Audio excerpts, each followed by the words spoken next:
আপনি কি প্রতিদিন পায়ের ব্যথায় ভুগছেন? হাঁটতে পারছেন না, সিঁড়িতে উঠতে পারছেন না, একটুখানি বেশি দাঁড়ালেও যন্ত্রণা বোধ করছেন? চিন্তা করবেন না, আজকের ভিডিওতে জানাবো পায়ের ব্যথা কমাতে সব থেকে কার্যকর কিছু হোমিওপ্যাথিক ও প্রাকৃতিক সমাধান। চলুন শুরু করা যাক। পায়ের ব্যথা হওয়ার পিছনে অনেক কারণ কাজ করে। অতিরিক্ত হাঁটা, দাঁড়িয়ে দাঁড়িয়ে কাজ করা, হিল স্পার বা planter fasciitis, gout, nerve irritation, রক্ত সঞ্চালন কমে যাওয়া, ওবেসিটি এবং সর্বোপরি আর্থারাইটিস। কারণ যাই হোক, সঠিক হোমিওপ্যাথি ও লাইফস্টাইল ফলো করলে আপনার ব্যথা দ্রুত কমে যাবে। তো চলুন শুরু করি আমরা হোমিওপ্যাথি ওষুধের তালিকা দিয়ে, এবং প্রথমেই আমাদের ন্যাচারাল হোমিওপ্যাথিক সলিউশনসে আপনাদের সবাইকে স্বাগত জানাই। এবারে যে ওষুধগুলোর কথা বলবো সেগুলো একটু মন দিয়ে শুনুন। প্রথম ওষুধটি হলো রাস্টাক্স বা রাস্টাক্সিডেন্ড্রন। 30 পোটেন্সি আছে, 200 পোটেন্সিও আছে। এতে সিমটমটা হচ্ছে কি, ঠান্ডা লাগলে ব্যথা বাড়ে, শুরুতে ব্যথা বাড়ে, কিন্তু আপনি যখনই নড়াচড়া করবেন তখন ব্যথা কমে যাবে। আপনি ফিল করবেন যে কমে যাচ্ছে। সকালে বিছানা থেকে উঠতেই বেশি ব্যথা বোধ হবে এবং আপনি খুব কষ্ট পাবেন। এই ওষুধটা তাদের জন্য সেরা, যাদের মধ্যে এই ফিলিংসটা আছে।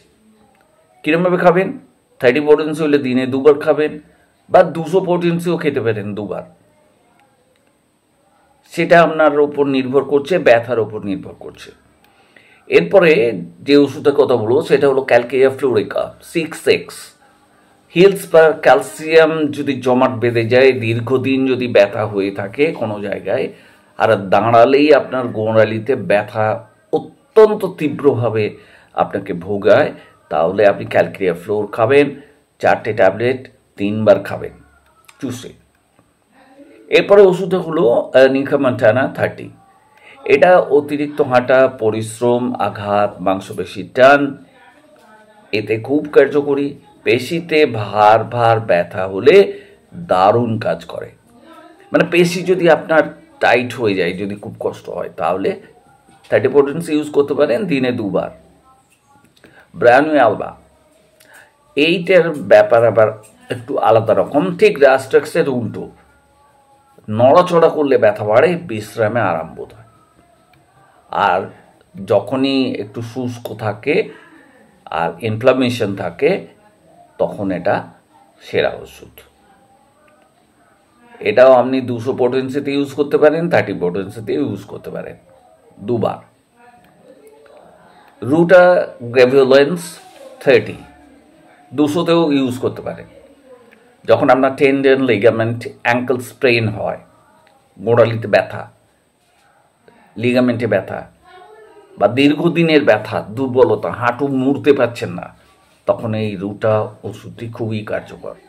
30 পোটেন্সি অথবা 200 পোটেন্সি দিনে 2 বার ব্যবহার করতেই পারেন। তবে আপনার যদি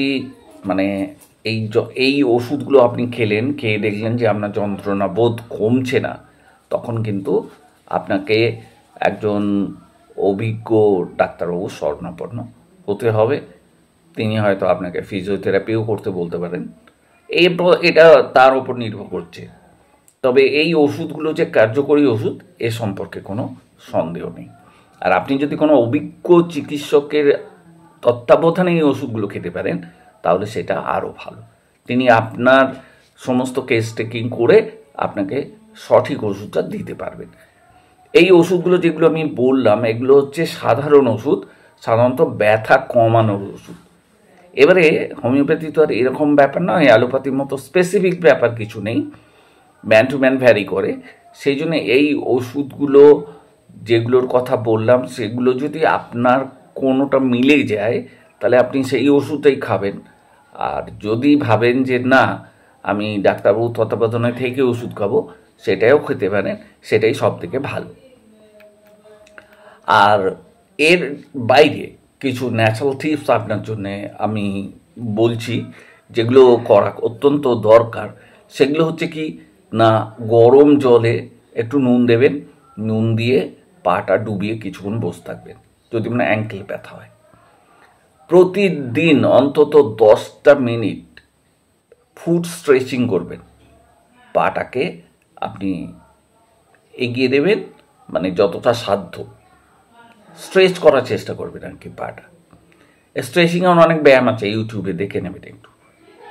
এবার যে স্যান্ডেলটা পরবেন সেই স্যান্ডেলটা যেন ভালো হয়, এটা অবশ্যই খুব দরকার, এবং তার কুশনটা যেন খুব ভালো হয় এবং আরামদায়ক হয়।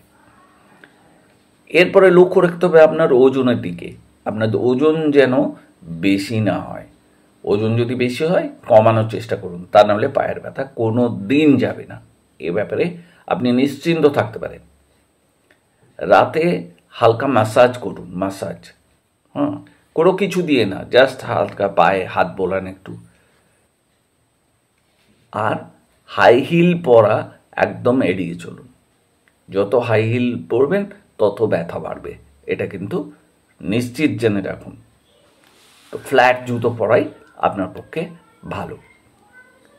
তো আপনি ওষুধপত্র খেলেন, এই যে ওষুধগুলোর কথা বললাম, যদি ম্যাচ করে আপনি খেতে পারেন নিজে নিজেও। আর যদি পায়ের ব্যথা 2-3 সপ্তাহে না কমে, বা পা দেখলেন হঠাৎ ফুলে গেল, লাল হয়ে গেল, আপনি হাঁটতেই পারছেন না একদম, তখন অবশ্যই একজন ডাক্তারবাবু শরণাপন্ন হন। এবং আপনি যদি হোমিওপ্যাথি ওষুধই খাবেন ভাবেন, তাহলে একজন হোমিওপ্যাথির পরামর্শ নিতেই পারেন। আশা করি আপনাদের আজকের ভিডিওটা কাজে লাগবে। যদি ভালো লেগে থাকে তবে লাইক করবেন, কমেন্ট করবেন আর শেয়ার করতে ভুলবেন না। হোমিওপ্যাথি ও ন্যাচারাল হেলথ টিপস পেতে আমাদের চ্যানেল ন্যাচারাল হোমিওপ্যাথিক সলিউশনস অবশ্যই সাবস্ক্রাইব করুন, আমাদের পাশে থাকুন। আমরাও আপনাদের পাশে আছি, নানা রকম টিপস দিয়ে আপনাদের সহায়তা আমরা করতেই থাকব। সবাই ভালো থাকবেন, সুস্থ থাকবেন, পায়ের ব্যথা মুক্ত থাকবেন, এবং পরিশেষে যেটা জানাই সেটা হচ্ছে যে নিজের পাকে নেগলেক্ট করবেন না।